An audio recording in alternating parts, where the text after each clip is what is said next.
Hello વિદ્યાર્થી મિત્રો, હું ડૉક્ટર કાશ્મીરા સુતરિયા. સ્વાગત છે આપનો આજના વિડીયોમાં. આજના આ વિડીયોથી અથવા તો આપણો જે રિવિઝન રાઉન્ડ શરૂ કરી રહ્યા છે, રિવિઝન રાઉન્ડમાં આપણું જે પહેલું લેક્ચર છે ચેપ્ટર 8થી શરૂ કરીએ છીએ. અને ચેપ્ટર 8 કોષ રચના, કોષ જીવનનો એકમ. જે રીતના આપણે થિયરી ભણ્યા હતા એ જ ક્રમમાં મોસ્ટલી આપણે રિવિઝન લેશું. એટલે રિવિઝનની શરૂઆત આપણે ચેપ્ટર 8 કોષ જીવનનો એકમ, સેલ, જે યુનિટ ઓફ લાઈફથી શરૂઆત કરીએ છીએ. અને હાલ આટલા 11મું અને 12મા ધોરણના બાયોલોજીના ચેપ્ટર્સના અભ્યાસ પછી કોષ રચના એ તમારી માટે હવે સામાન્ય વાત બની ગયો છે.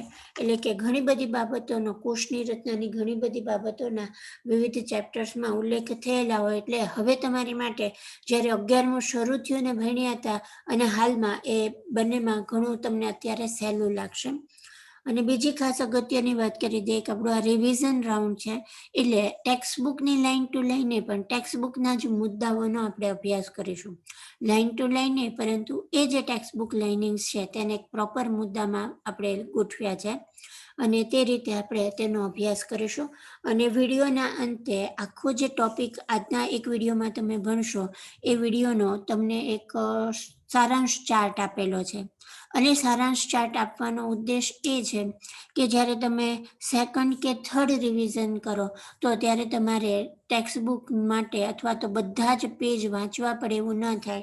એ સારાંશ ચાર્ટ ઉપરથી તમે સહેલાઈથી આખું ચેપ્ટર જે છે તે રિવિઝન કરી શકો. એટલે કે દરેક વિડીયોના અંતે એક આવો સારાંશ ચાર્ટ તમને આપવામાં આવશે જે તમારી શોર્ટ નોટ્સ થઈ જશે. અને જો આવી શોર્ટ નોટ્સ તમે તમારી જાતે પણ તૈયાર કરી શકો તે તમારી માટે વધુ ફાયદાકારક રહેશે, કેમ કે તમને જલ્દી યાદ રહેશે. તો આપણે આજથી રિવિઝન રાઉન્ડમાં આપણું ચેપ્ટર 8 શરૂ કરીએ છીએ. અને આજના આ વિડીયોમાં આપણે કોષને લગતી જે પ્રાસ્તાવિક બાબતો છે તે અને કોષવાદ તેમજ વિહંગ અવલોકન વિશે અભ્યાસ કરીશું. વિદ્યાર્થી મિત્રો, આપણે જાણીએ છીએ કે બધા જ જે જીવંત સજીવો છે એ જીવંત સજીવોના જીવનનો અથવા તો જીવંતતાનો મુખ્ય જે આધારભૂત એકમ છે તે કોષ છે.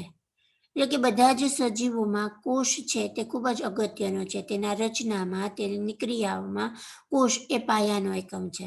બધા જ સજીવો કોષોના બનેલા છે અને બધા જ સજીવોમાં જે કંઈ દેહધાર્મિક ક્રિયાઓ થાય છે તે કોષ સ્તરે થાય છે. એટલે આપણે એક જ વાક્યમાં કહેવું હોય તો આપણે એવું કહી શકીએ કે બધા જ જીવંત સજીવોનો રચનાત્મક અને ક્રિયાત્મક એકમ તો કે કોષ છે. શા માટે રચનાત્મક એકમ કોષ? તો કે કોષમાંથી સજીવનું નિર્માણ થાય છે.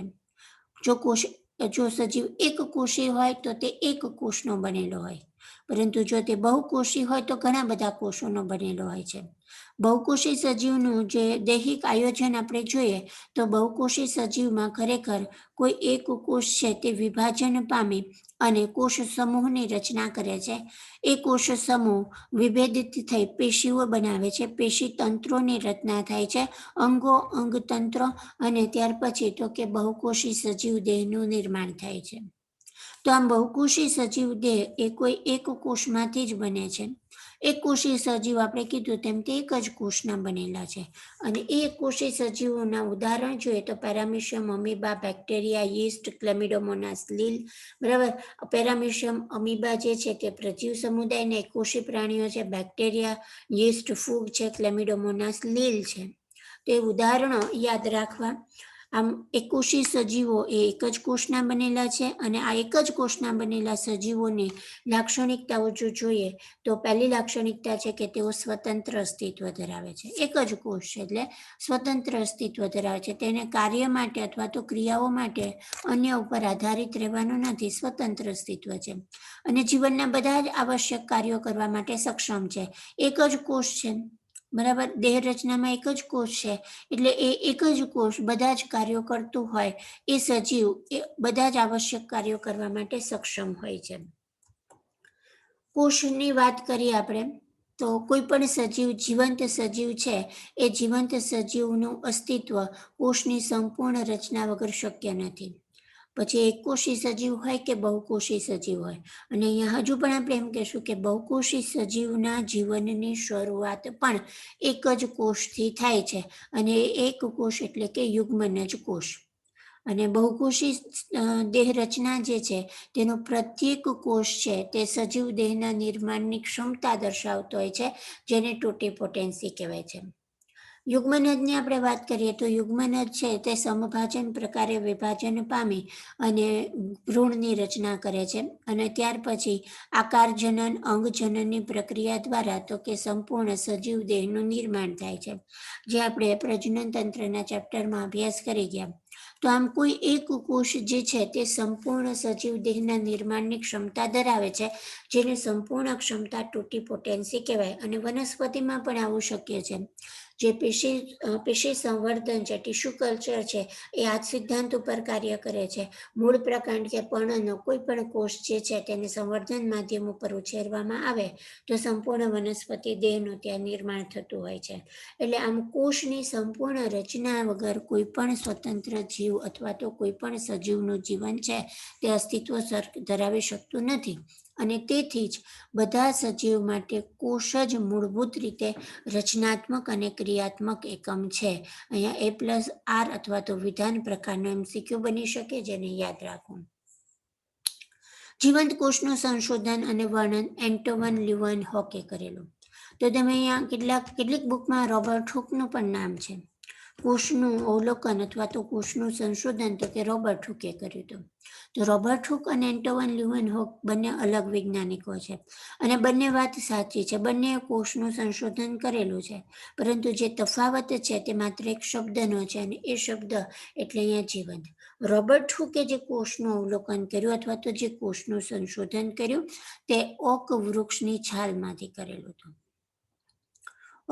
ઓક વૃક્ષની છાલ જે છે તેમાંથી છાલ એ નિર્જીવ ઘટક છે. બાહ્ય છાલ છે, આપણે લીમડાના ઝાડ ઉપર જે શુષ્ક છાલ જોઈએ છે તે છાલ છે નિર્જીવ છે. અને નિર્જીવ છાલના એમણે પાતળી ચીરીઓ કરી અને માઇક્રોસ્કોપમાં જોયું તો તેમાં તેમણે ખાસ કરીને મધપુડામાં ખાના હોય તેવા ખાના જેવી રચના છે તે જોવા મળી અને એ ખાનાને તેણે કોષ નામ આપ્યું. એટલે રોબર્ટ હુકે કોષને અવલોકન કર્યું, પરંતુ વૃક્ષની નિર્જીવ છાલમાં અવલોકન કર્યું. જ્યારે એન્ટોવન લ્યુવનહોક કે જેમણે પોતે તેમની લેબોરેટરીમાં માઇક્રોસ્કોપ વિકસાવ્યું હતું અને તેની મદદથી તેમણે જીવંત કોષનું સંશોધન અને વર્ણન કર્યું. એટલે બંને વાત સાચી. રોબર્ટ હુકે પણ કોષનું સંશોધન કરેલું, પરંતુ તે નિર્જીવ ઘટકમાંથી, જ્યારે એન્ટોવન લ્યુવનહોકે જીવંત કોષનું સંશોધન અને વર્ણન કર્યું. એટલે રોબર્ટ હુક અને એન્ટોવન લ્યુવનહોક એ બંને બાબત સાચી છે, બંને વાત સાચી છે, પરંતુ જે તફાવત છે તે જીવંત શબ્દનો છે. રોબર્ટ હુકે કોર્ક બરાબર છે, એટલે કે ઓક વનસ્પતિ જે છે તેમાંથી તેની છાલના જે કોષો છે તેનું અવલોકન કર્યું હતું, એટલે કે નિર્જીવ ઘટકનું અવલોકન કર્યું હતું. ત્યાર પછી કોષ કેન્દ્રનું સંશોધન તો કે રોબર્ટ બ્રાઉન દ્વારા કરવામાં આવ્યું અને આ બધા સંશોધનની સાથે જે સૂક્ષ્મદર્શક યંત્રોની શોધ થઈ તેમાં સુધારા થયા અને ઇલેક્ટ્રોન માઇક્રોસ્કોપ જ્યારે અસ્તિત્વમાં આવ્યો ત્યારે તેની મદદથી કોષની વિસ્તૃત સંરચનાનો અભ્યાસ છે તે શક્ય બન્યો. એટલે વિસ્તૃત સંરચનાનો અભ્યાસ તો કે ઇલેક્ટ્રોન માઇક્રોસ્કોપની મદદથી શક્ય બન્યો. અહીંયા A+R વિધાન પ્રકારનો પ્રશ્ન તમને કહી દીધો. વૈજ્ઞાનિકનું નામ અને સંશોધન અહીંયા યાદ રાખવું. એન્ટોવન લ્યુવનહોક જીવંત કોષ, જો ઓપ્શનમાં તમને પ્રશ્નમાં જીવંત કોષનું સંશોધન પૂછ્યું હોય તો એન્ટોવન લ્યુવનહોક આવે અને કોષ માત્ર કોષનું સંશોધન એવું લખ્યું હોય બરાબર છે, ત્યાં જીવંત એવો ઉલ્લેખ ન કરેલો હોય અને ઓપ્શનમાં રોબર્ટ હુક આપ્યું હોય તો રોબર્ટ હુક લખવું. કોષ કેન્દ્રની શોધ રોબર્ટ બ્રાઉન અને ઇલેક્ટ્રોન માઇક્રોસ્કોપ પછી કોષની વિસ્તૃત સંરચનાનો અભ્યાસ શક્ય બન્યો. કોષવાદ એ મુખ્યત્વે બે વૈજ્ઞાનિકો દ્વારા રજૂ કરવામાં આવેલું એક સંયુક્ત સંશોધન છે. મેથિયસ લિડન અને થિયોડોર શ્વોન. મેથિયસ લિડન એ જર્મન વનસ્પતિ શાસ્ત્રી હતા અને થિયોડોર શ્વોન એ બ્રિટિશ પ્રાણીશાસ્ત્રી હતા અને બંને પેરેલલ એટલે કે એક જ સમયે પોતાના સંશોધન કાર્યો કરેલા છે. બંને અલગ અલગ પણ સમયગાળો એક હતો. 1838માં જ્યારે જર્મન વનસ્પતિ શાસ્ત્રીનો અભ્યાસ શરૂ હતો એ જ સમયગાળા દરમિયાન થિયોડોર શ્વોન પણ પોતાનું સંશોધન કાર્ય કરી રહ્યા હતા અને તેઓ પ્રાણી કોષ ઉપર અભ્યાસ કરી રહ્યા હતા. એટલે જર્મન વનસ્પતિ શાસ્ત્રી મેથિસલીડને નોંધ્યું કે વનસ્પતિ છે તે વિવિધ કોષની બનેલી છે અને આ જે કોષો છે તે વનસ્પતિઓમાં પેશીનું સર્જન કરે છે. સ્વાભાવિક છે, પેશીઓનું નિર્માણ શેમાંથી થાય છે? તો કે કોષોમાંથી થાય છે.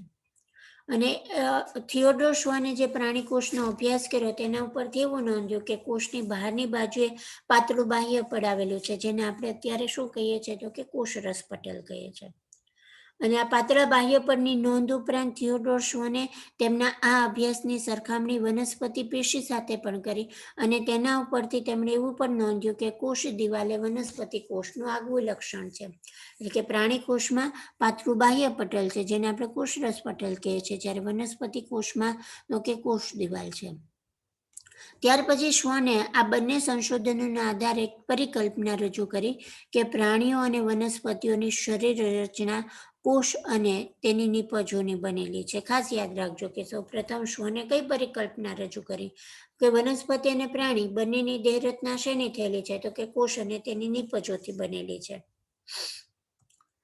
ત્યાર પછી બંને વૈજ્ઞાનિકોએ સંયુક્ત રીતે કોષવાદ રજૂ કર્યો અને એ કોષવાદના મુદ્દાની જો આપણે અહીંયા વાત કરીએ તો તેના મુદ્દા એવા હતા કે કોષ એ સજીવનો રચનાત્મક અને ક્રિયાત્મક એકમ છે અને બધા જ જીવંત સજીવો કોષ અને તેની નિપજના બનેલા છે. આ જે પ્રથમ કોષવાદની જે રજૂઆત થઈ તેના આ મુદ્દાઓ છે. સ્લીડન અને શ્વાને આ જે કોષવાદ રજૂ કર્યો એ કોષવાદમાં ક્યાંય તેમણે એવો ઉલ્લેખ નથી કર્યો કે નવા કોષનું સર્જન કેવી રીતે થાય છે. એટલે કે તેમનો આ જે કોષવાદ છે તે નવા કોષનું સર્જન સમજાવી શકવા માટે અસમર્થ રહેલો.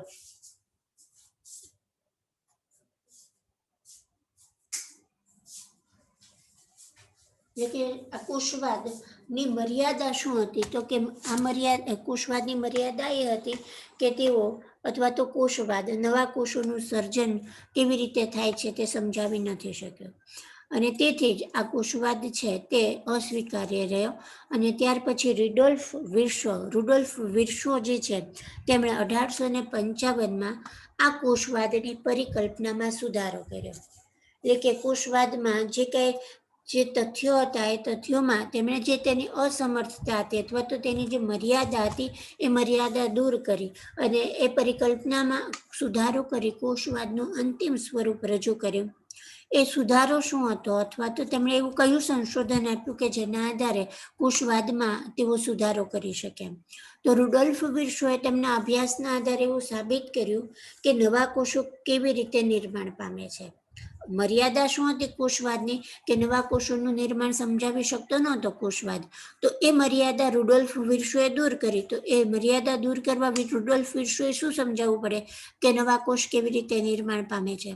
તો સંશોધનના આધારે રુડોલ્ફ વિર્શોએ સમજાવ્યું કે કોષ છે તે વિભાજન પામીને પૂર્વ અસ્તિત્વ ધરાવતા કોષમાંથી જ નવા કોષોનું સર્જન કરે છે. એટલે અહીંયા 3 વસ્તુ યાદ રાખવાની છે કે નવા કોષનું સર્જન થાય છે. ક્યાંથી થાય છે? તો કે પૂર્વ અસ્તિત્વ ધરાવતા કોષમાંથી જ થાય છે. અને કઈ પ્રક્રિયા દ્વારા થાય છે? તો કે કોષ વિભાજનની પ્રક્રિયા દ્વારા થાય છે. એટલે નવા કોષ બને છે પૂર્વ અસ્તિત્વ ધરાવતા કોષમાંથી જ બને છે અને કોષ વિભાજનની પ્રક્રિયા દ્વારા બને છે. એમ ઓમનિસ સેલ્યુલા ઈ સેલ્યુલા આ વાક્ય પણ યાદ રાખવું, કેમ કે ઓપ્શનમાં ઘણી વખત આ વાક્ય મૂકેલું છે. અને આ સંશોધનના આધારે તેમણે કોષવાદની પરિકલ્પનામાં સુધારો કરીને જે અંતિમ સ્વરૂપ રજૂ કર્યું એ અંતિમ સ્વરૂપ એટલે અહીંયા આપણે આ લખેલા 3 મુદ્દાઓ, જેમાં 2 મુદ્દા તો કે સ્લીડન અને શ્વાને આપેલા જ હતા અને ત્રીજો મુદ્દો જે સુધારેલો હતો એ શું છે? તો કે બધા જ કોષોનું સર્જન એ પૂર્વ અસ્તિત્વ ધરાવતા કોષોમાંથી જ થાય છે અને કોષ વિભાજનની પ્રક્રિયા દ્વારા થાય છે, પણ અહીંયા યાદ રાખવું. એટલે આ વાત થઈ કોષવાદની. કોષવાદ માટે ખાસ યાદ રાખવું કે જે સ્લીડન વૈજ્ઞાનિક છે તેમણે શું વિધાન અથવા તો શું તેમનું સંશોધન છે તે રજૂ કરેલું. ત્યાર પછી શ્વાને કયા સંશોધન રજૂ કરેલા અને પરિકલ્પના શું રજૂ કરે શ્વાને, જે મેં અહીંયા તમને અંડરલાઈન અને લાલ અક્ષરથી દર્શાવેલા છે. ત્યાર પછી વૈજ્ઞાનિક રુડોલ્ફ વિર્શોએ શું સુધારો આપ્યો અને કોષવાદનું અંતિમ સ્વરૂપ. જે અગત્યના પોઈન્ટ્સ છે કે જેને યાદ રાખવાના છે ખાસ, તેને લાલ કલરથી હાઇલાઇટ કરેલા છે. કોષનું વિહંગાવલોકન. વિહંગાવલોકન એટલે શું? તો કે આપણે અહીંયા માત્ર તેની ઉપર છેલ્લી બાબતોને ધ્યાનમાં લઈએ છીએ, ડિટેલ સંરચના નથી. ડિટેલ સંરચના આપણે આખા ચેપ્ટર દરમિયાનમાં ભણવાની છે, પણ એ ભણતા પહેલા કોષનું જે ઓવરવ્યૂ જે છે કે જેમાં માત્ર શું હોઈ શકે તેની સામાન્ય બાબતોનો અહીંયા ઉલ્લેખ કરેલો છે. ખાસ કરીને કોષ રચના સાથે સંકળાયેલી પાયાની બાબતો છે એટલે એને આપણે અહીંયા ઇન્ક્લુડ કરીશું. કોષનું વિહંગાવલોકન એટલે કે માત્ર ઉપર છેલ્લી જે એની રચનાકીય બાબતો છે તેની વાત કરેલી છે. ડુંગળીનો કોષ ડુંગળી વનસ્પતિ છે, લાક્ષણિક વનસ્પતિ કોષ છે. લાક્ષણિક વનસ્પતિ કોષ એટલે શું? તો કે એવો વનસ્પતિ કોષ કે જેમાં મોસ્ટલી બધી જ વનસ્પતિ કોષની જે કોષની અંગિકાઓ છે એ અંગિકાઓનો અભ્યાસ છે તેમાં આવી જતો હોય છે. તો લાક્ષણિક વનસ્પતિ કોષ એટલે કે ડુંગળીનો કોષ જે છે તેની સૌથી બહારની તરફ તો કે સ્પષ્ટ કોષ દિવાલ હોય છે. વનસ્પતિ કોષની લાક્ષણિકતા છે કે બહારની તરફ કોષ દિવાલ હોય અને તેની નીચે તરફ તો કે કોષરસ પટલ હોય. લાક્ષણિક પ્રાણી કોષ તો કે મનુષ્યના ગાલનો કોષ છે અને પ્રાણી કોષની લાક્ષણિકતા શું છે? તો કે બહારની બાજુએ માત્ર બાહ્ય પટલ જોવા મળે છે અને બાહ્ય પટલ એટલે શું? તો કે કોષરસ પટલ છે. હવે પછી વનસ્પતિ કોષ હોય કે પ્રાણી કોષ હોય, દરેક કોષની અંદર સઘન પટલયુક્ત સંરચના જોવા મળે છે અને સંરચના એટલે કોણ? તો કે કોષ કેન્દ્ર. દરેક કોષની જે વનસ્પતિ કોષ પ્રાણી કોષ છે તેની લાક્ષણિકતા છે કે તેની અંદર પટલયુક્ત સંરચના કોષ કેન્દ્ર જોવા મળે છે અને આ કોષ કેન્દ્રની અંદર તો કે રંગસૂત્ર જોવા મળે છે. અને એ રંગસૂત્રના બંધારણમાં શું છે? તો કે આનુવંશિક દ્રવ્ય ડીએનએ અને જેનેટિક્સ આટલું ડિટેલમાં ભણ્યા પછી આ મુદ્દો તમારી માટે ખૂબ જ સામાન્ય થઈ જાય છે કે ડીએનએની સંરચના ભણ્યા, ડીએનએનું રંગસૂત્રી આયોજન ભણ્યા, તો આ પોઈન્ટ્સ જે છે તેના સંદર્ભમાં ખૂબ સામાન્ય થઈ જાય છે કે કોષ કેન્દ્રમાં રંગસૂત્ર હોય અને રંગસૂત્રના બંધારણમાં આનુવંશિક દ્રવ્ય ડીએનએ હોય, અથવા તો આપણે ઊંધી રીતના જોઈએ તો આનુવંશિક દ્રવ્ય ડીએનએ છે તે રંગસૂત્રમાં આયોજિત થઈને કોષ કેન્દ્રની અંદર ગોઠવાયેલું હોય છે. કોષ કેન્દ્રની લાક્ષણિકતાના આધારે કોષના મુખ્ય 2 પ્રકાર જોવા મળે છે. એ કોષ કેન્દ્રની કઈ લાક્ષણિકતા? તો કે પટલની હાજરી કે ગેરહાજરી. જો કોષ કેન્દ્ર પટલયુક્ત હોય એટલે કે કોષ કેન્દ્ર ફરતે પટલનું આવરણ હોય તો તેવા કોષને યુકેરિયોટિક એટલે કે સુકોષ કેન્દ્રી કોષ કહેવાય છે. અને જો કોષ કેન્દ્રમાં પટલ ન હોય, બરાબર, પટલ ન હોય તો કોષ કેન્દ્રની રચના શક્ય જ નથી. એટલે ત્યાં માત્ર ને માત્ર જનીન દ્રવ્ય જ ગુચલામય સ્વરૂપે ગોઠવાયેલું હોય છે. પરંતુ તેને વર્ણવા માટે અથવા તો લખવા માટે આપણે એવું લખીએ છીએ કે પટલ વિહીન કોષ કેન્દ્ર. એટલે કે જો પટલ વિહીન કોષ કેન્દ્ર હોય તો તેવા કોષને પ્રોકેરિયોટિક એટલે કે આદિ કોષ કેન્દ્રી કોષ તરીકે ઓળખવામાં આવે છે. તો અહીંયા જે અગત્યના પોઈન્ટ્સ છે તેમાં વનસ્પતિ કોષ, જેમાં સૌથી બહાર તરફ કોષ દિવાલ અને તેની નીચે કોષરસ પટલ. જો પ્રાણી કોષની વાત કરીએ તો બહારની બાજુએ ફક્ત બાહ્ય પટલ છે અને કોષની અંદર તો કે કોષ કેન્દ્ર જોવા મળે છે. કોષ કેન્દ્રમાં રંગસૂત્ર અને રંગસૂત્રના બંધારણમાં તો કે આનુવંશિક દ્રવ્ય ડીએનએ હોય છે. કોષ કેન્દ્રની લાક્ષણિકતા તો કે પટલની હાજરી કે ગેરહાજરી. તેના આધારે તો કે 2 પ્રકારના કોષ, પટલયુક્ત કોષ કેન્દ્ર તો કે યુકેરિયોટિક કોષ, પટલ વિહીન કોષ કેન્દ્ર તો કે પ્રોકેરિયોટિક કોષ. બંને પ્રકારના કોષ એટલે કે આદિ કોષ કેન્દ્રી અને સુકોષ કેન્દ્રી એ બંને પ્રકારના કોષમાં અર્ધતરલ આધારક જોવા મળે છે જેને કોષરસ કહેવાય છે. એટલે કે કોષરસ એ કોષનો અર્ધતરલ આધારક છે અને એ કોષનું કદ રોકે છે. કોષનો જથ્થો કયો કે કોષનું કદ કયો જે છે તે કોષરસ છે અને આ કોષરસની અંદર જ બધી અંગિકાઓ છે તે સ્થાન પામેલી હોય છે. કોષ કોઈ પણ હોય, વનસ્પતિ કોષ કે પ્રાણી કોષ, તેમાં કોષરસની અગત્યતા શું છે? એક તો આપણે કહી દીધું કે કોષનું કદ રોકે છે. બીજી શું તેની અગત્યતા છે? તો કે કોષીય પ્રક્રિયાઓ કરવા માટેનું મુખ્ય સ્થાન છે. કોષમાં જે ચયાપચયની પ્રક્રિયાઓ થાય છે, કોષ સ્તરે જે જૈવરાસાયણિક પ્રક્રિયાઓ થાય છે, એ પ્રક્રિયાઓનું માધ્યમ જે છે તે કોષરસ છે. એટલે કે કોષરસ એ આવી પ્રક્રિયાઓ માટેનું મુખ્ય સ્થાન છે. અને બીજું, કોષને જીવંત સ્થિતિમાં રાખવા માટે જે જરૂરી વિવિધ રાસાયણિક પ્રક્રિયાઓ છે એ પણ કોષમાં થાય છે. તે ધાર્મિક ક્રિયાઓ અને જૈવ રાસાયણિક ક્રિયાઓ બંને તો કે કોષની અંદર જોવા મળે છે. કોષરસમાં આપણે કીધું કે અંગિકાઓ હોય છે. તો એ અંગિકાઓ એટલે શું? સુકોષ કેન્દ્રી કોષમાં ખાસ કરીને આવી અંગિકાઓ છે તે સુકોષ કેન્દ્રી કોષમાં જ જોવા મળશે. તો સૌથી પહેલા આપણે વાત કરીએ કે અંગિકા એટલે શું.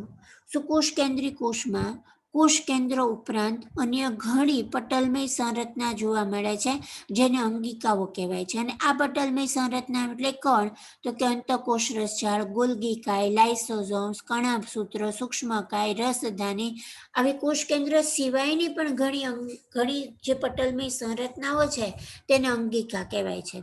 અને તે માત્ર સુકોષ કેન્દ્રી કોષમાં જ જોવા મળશે. આદિકોષ કેન્દ્રી કોષમાં આવી પટલમય અંગિકાઓનો અભાવ હોય છે, પરંતુ અહીંયા અપવાદ યાદ રાખવો, મેસોઝોમ્સ. અહીંયા મેં લખ્યું નથી. આદિકોષ કેન્દ્રી કોષની જે રચના આની પછીના વિડીયોમાં આપણે ભણશું ને તેમાં તેનો ઉલ્લેખ છે. સામાન્ય રીતે આદિકોષ કેન્દ્રી કોષમાં સુકોષ કેન્દ્રી કોષમાં જોવા મળે છે તેવી પટલમય અંગિકાઓ હોતી નથી, પરંતુ અપવાદ કોણ, તો કે મેસોઝોમ્સ. મેસોઝોમ શું છે એ આદિકોષ કેન્દ્રી કોષની સંરચના ભણશું તેમાં અભ્યાસ કરીશું, પરંતુ એ અપવાદને અહીંયા યાદ રાખવું ખૂબ જરૂરી છે. રિબોઝોમ્સ એ પટલવિહીન અંગિકા છે, એટલે કે રિબોઝોમ્સની ફરતે પટલ હોતું નથી. તો રિબોઝોમ શું છે? અંગિકાનું ડિટેલ રચના ભણશું ત્યારે તો આવશે જ તે, પરંતુ હવે આપણે ભણી ગયા છે. રિબોઝોમ્સ વિશે ઘણી બધી માહિતી છે, રિબોઝોમ્સના કાર્ય વિશે માહિતી છે. તો અહીંયા આપણે વાત કરી લઈએ કે રિબોઝોમ્સ ખરેખર શું છે. કણિકામય રચના છે, જૈવ રાસાયણિક કણિકા છે. શું કામ જૈવ રાસાયણિક કણિકા કહીએ છીએ, તો કે પ્રોટીન અને આરએનએ ની બનેલી છે. રિબોઝોમલ આરએનએ, પ્રોટીન અને રિબોઝોમલ આરએનએથી બનેલી કણિકામય રચના છે, પટલવિહીન અંગિકા છે, અને બંને પ્રકારના કોષમાં જોવા મળે છે. સુકોષ કેન્દ્રીમાં પણ છે અને આદિકોષ કેન્દ્રીમાં પણ છે. હવે માત્ર કોષરસમાં જ આ જોવા મળે છે એવું નથી. કોષરસ ઉપરાંત કોષીય અંગિકાની અંદર પણ જોવા મળે. જો શબ્દ બરાબર યાદ રાખજો, કોષમાં જે જોવા મળે છે ને એ અંગિકા એ કોષીય અંગિકા. અને કઈ કોષીય અંગિકામાં રિબોઝોમ્સ હોય, તો કે હરિતકણ અને કણાભસૂત્ર. યાદ રાખજો, કઈ કોષીય અંગિકાના આધારકમાં કઈ કોષીય અંગિકાના આધારકમાં રિબોઝોમ્સ હોય, તો કે હરિતકણ અને કણાભસૂત્ર. અને કઈ કોષીય અંગિકાની સપાટી ઉપર રિબોઝોમ્સ હોય, તો કણિકામય અંતઃકોષરસ જાળ.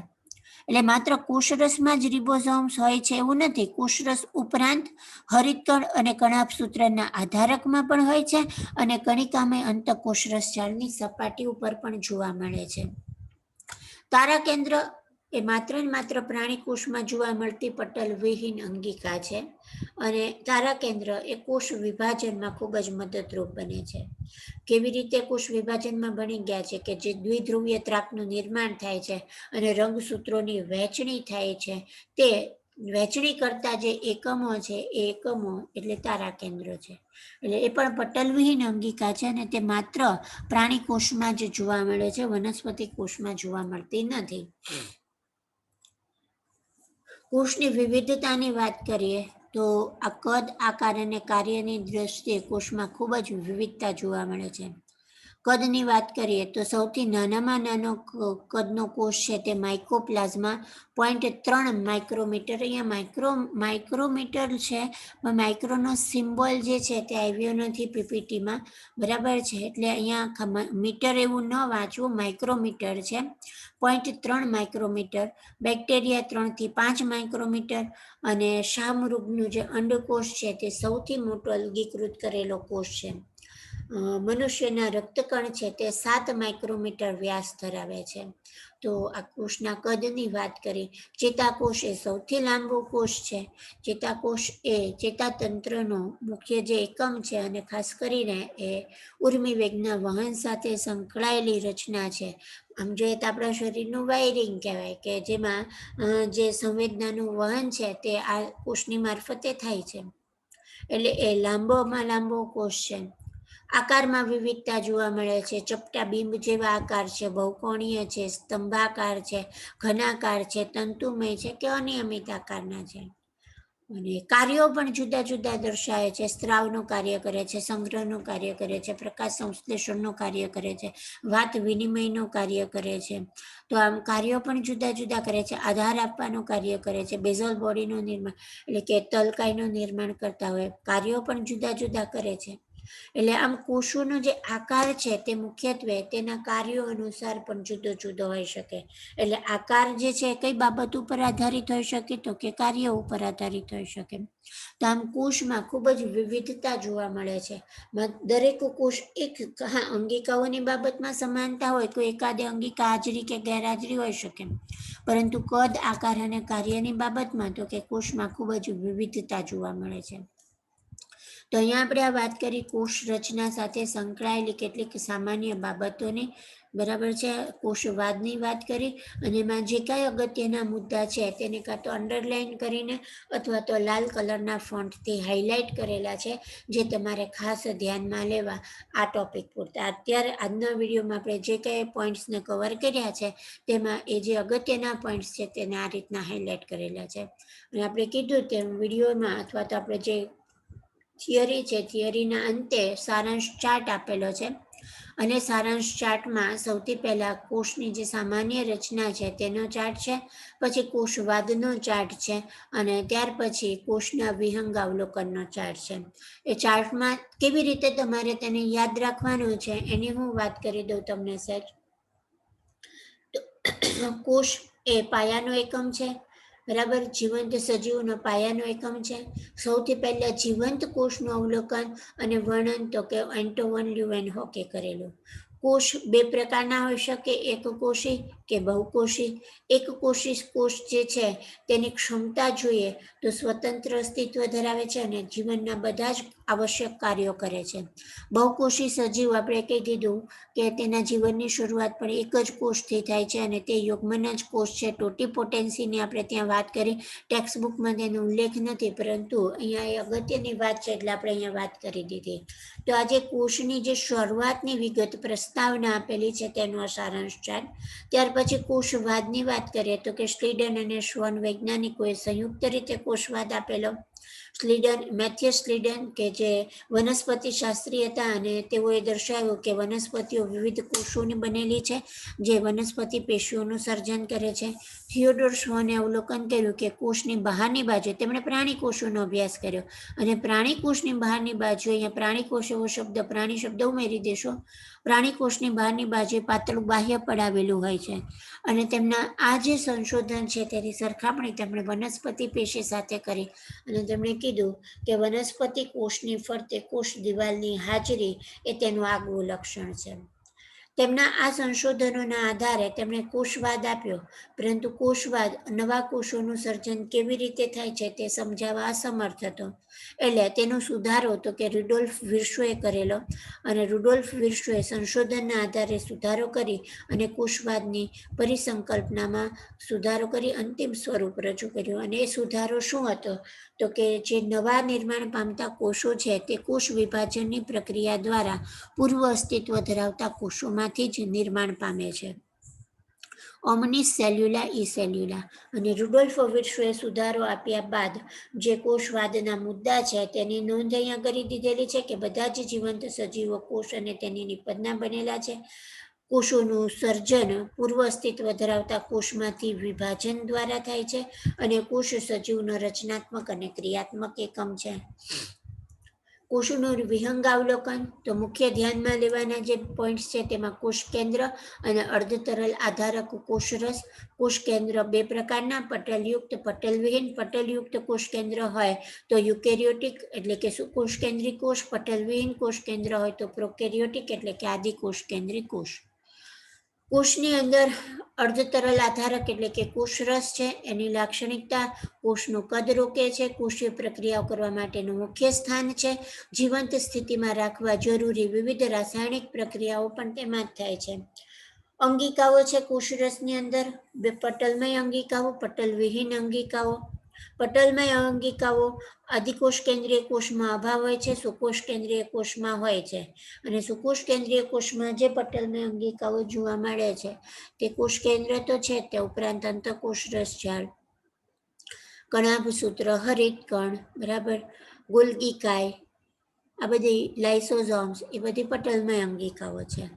પટલવિહીન અંગિકાઓ તો કે આદિકોષ કેન્દ્રીય કોષમાં હોય છે, અને માત્ર રિબોઝોમ્સ, અહીંયા મેસોઝોમ્સને ધ્યાનમાં નહીં લેતા, માત્ર રિબોઝોમ્સ પટલ વિહીન અંગિકા આદિકોષ કેન્દ્રીય કોષમાં હોય છે. સુકોષ કેન્દ્રીય કોષમાં તો કે પટલ વિહીન અંગિકા બંને સુકોષ કેન્દ્રીય કોષમાં હોય છે અને વનસ્પતિ કોષમાં માત્ર રિબોઝોમ્સ પટલ વિહીન અંગિકા છે, જ્યારે પ્રાણી કોષમાં ચારા કેન્દ્ર અને રિબોઝોમ્સ બંને હોય છે. રિબોઝોમ્સ એવી પટલ વિહીન અંગિકા છે કે જે સુકોષ કેન્દ્રીય અને આદિકોષ કેન્દ્રીય બંનેમાં જોવા મળે છે અને એ ઉપરાંત તે હરિતકણ અને કણાભસૂત્રના આધારકમાં તેમજ કણિકામય અંતઃકોષ રસજાળની સપાટી ઉપર જોવા મળે છે. તો આ રીતના આ જે સારાંશ ચાર્ટ છે એ સારાંશ ચાર્ટમાં આજના વિડીયોની બધી જ બાબતો છે તે આવી જાય છે અને આ સારાંશ ચાર્ટને તમારે ખૂબ ઝડપથી જ્યારે રિવિઝન કરવું છે, ઓછા સમયમાં આખું રિવિઝન કરવું છે, ત્યારે આ સારાંશ ચાર્ટ એ તમને બહુ જ ઉપયોગી બનશે. બરાબર છે. અહીંયા મેં તમને આપ્યો છે, તમારે એમાં તમારી રીતના થોડા ઘણા ફેરફારો કરવા હોય તો પણ કરી શકો છો અને આવી જ શોર્ટ નોટ્સ ચેપ્ટરની અને ટોપિક્સની તમારી જાતે બનાવી હોય તો પણ એ ખૂબ જ ઉપયોગી બનશે, જે તમને જે ફાઇનલ રિવિઝન છે ફાઇનલ રિવિઝનમાં ખૂબ જ હેલ્પફુલ થશે. તો વિદ્યાર્થી મિત્રો, આશા છે કે આજના વિડીયોમાં તમને જે કંઈ બધી બાબતો છે, કન્ટેન્ટ છે, કન્ટેન્ટ છે તે સારી રીતના સમજાણું હશે. આને લગતા જે પ્રશ્નો છે એ પ્રશ્નો હું તમને વોટ્સએપ માધ્યમથી મોકલીશ અને એના જે જવાબ છે તે તમારે લખીને તૈયાર કરવાના છે. બરાબર છે. લખીને એટલા માટે તૈયાર કરવાના છે કે હવે આપણે રિવિઝન કરી રહ્યા છે અને તેના જે કંઈ MCQs છે, MCQs તમારે આના આધારે જ સોલ્વ કરવાના રહેશે, જેની માટે તમને આ રિવિઝન રાઉન્ડ આપણે શરૂ કરેલો છે. એ જે કંઈ પ્રશ્નો છે એ પ્રશ્નો હું તમને વોટ્સએપ મેસેજથી મોકલીશ અને એ પ્રશ્નોના જવાબ જે છે તે તમારે લખવાના રહેશે. ખાસ યાદ રાખો વિદ્યાર્થી મિત્રો કે આ જે રિવિઝન રાઉન્ડ છે તેની માટે તમારે બાયોલોજી સબ્જેક્ટના આ રિવિઝન લેક્ચર માટે તમારે 1 કલાકનો સમય આપવાનો છે. 1 કલાકનો સમય તમારે આ રિવિઝન રાઉન્ડ માટે આપવાનો છે અને 1 કલાકનો સમય તમારે 12માના લેક્ચર માટે આપવાનો છે. એટલે 2 કલાકનો સમયગાળો તમારે બાયોલોજી માટે હવે 1 ડિસેમ્બરથી ફરજિયાતપણે આપવાના છે, જેથી કરી આ સબ્જેક્ટ તમે નીટ માટે સારી રીતના તૈયાર કરી શકો. અને આ રિવિઝન રાઉન્ડના એકાદ મહિના પછી ગુજરાત બોર્ડની તૈયારી માટે પણ કેટલીક સરપ્રાઇઝ લેક્ચર્સ છે અને જે સરપ્રાઇઝ વિગતો છે તે તમારી માટે તૈયાર થઈ રહી છે. તો એ માટે તમે સપોર્ટિવ રહેશો તો તમારું જે રિઝલ્ટ છે તેમાં ખૂબ જ સારું ઇમ્પ્રુવમેન્ટ તમે લાવી શકશો. આશા છે કે આજનો ટોપિક અને લેક્ચર સમજાણો હશે અને તમને ઉપયોગી બનશે. Thank you.